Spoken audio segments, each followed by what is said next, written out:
As oportunidades nas aplicações térmicas, vamos lá. Eu coloquei isso aqui na forma de imagens e trouxe alguns exemplos para a gente poder tentar despertar em vocês a curiosidade e eventualmente provocar vocês para que vocês tragam os exemplos de vocês, né? Fiquem à vontade para fazer comentários no chat, colocar aí direitinho que no final a gente lê e coloca na roda para a gente poder trocar ideia. Vamos lá.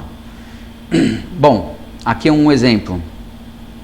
Instrumento cirúrgico, né? Normalmente são usadas bandejas metálicas ou já existem algumas bandejas feitas em pique, né? O pique é um material que resiste a até 250 graus em trabalho, né? E polímero, e ele é interessante para esse tipo de aplicação em que você precisa esterilizar o componente, né?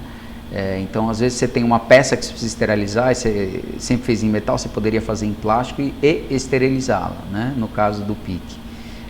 Ou as caixinhas, como a gente vê aqui. Então, esse é um exemplo, né? Outro exemplo, na indústria de alimentos, né? Em que a gente sempre vai ter fornos, a gente sempre vai cozinhar o alimento, né?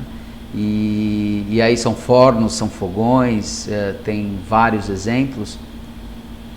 E imagina uma linha de produção de uma empresa de alimentos em que ora os componentes de uma esteira ou os componentes mecânicos encontram alta temperatura ou mais alta temperatura e umidade e menos temperatura e umidade, temperaturas baixas, muito baixas, enfim, uma oscilação térmica muito grande. Então esse aqui é um exemplo, a indústria de alimentos tem muito esse exemplo. É um bom exemplo nesse sentido. Tem as autoclaves, né? As autoclaves são usadas às vezes para esterilização, como a gente falou dessa caixinha, seria um caso aqui, uma autoclave pequena que você pode usar para esterilização, né? E as autoclaves, elas também... Opa, pera um pouquinho. As autoclaves, elas também têm aplicações industriais, né?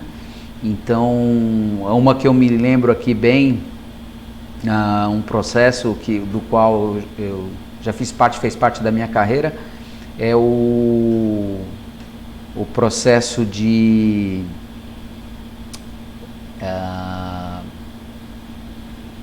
como é que chama?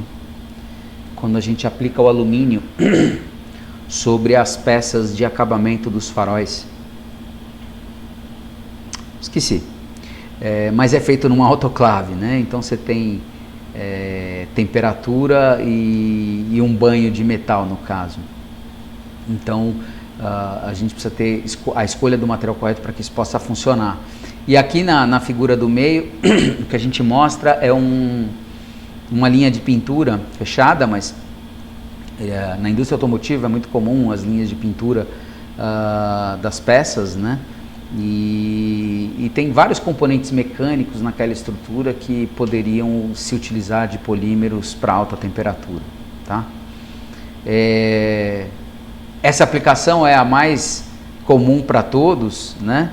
Em que a gente tem o painel do carro, né? Ou o interior do veículo. A gente sabe que quando deixa um veículo no sol, as temperaturas vão muito altas, né? Até 100 graus, então 90 graus, bobear. E a gente tem que, sempre que a gente for fazer alguma coisa que vai ser utilizada dentro de um veículo, a gente tem que pensar nisso mesmo que um protótipo. E por último, e tão importante quanto, quem está na Zona Franca sabe bem disso, a gente utilizar plástico junto a equipamentos eletrônicos, a gente tem várias características, uma delas a térmica, né? A gente sabe que as placas eletrônicas, dependendo da aplicação, elas aquecem bastante, e aí quando elas aquecem, a gente tem a questão dos plásticos usados, né? Peraí, pessoal, para a gente não esquecer, mais gente pode adquirir esse conhecimento. Então, por favor, se você gostou do vídeo, dá um like para nós aí, se inscreve no canal e ativa as notificações do sininho, tá bom? Obrigado!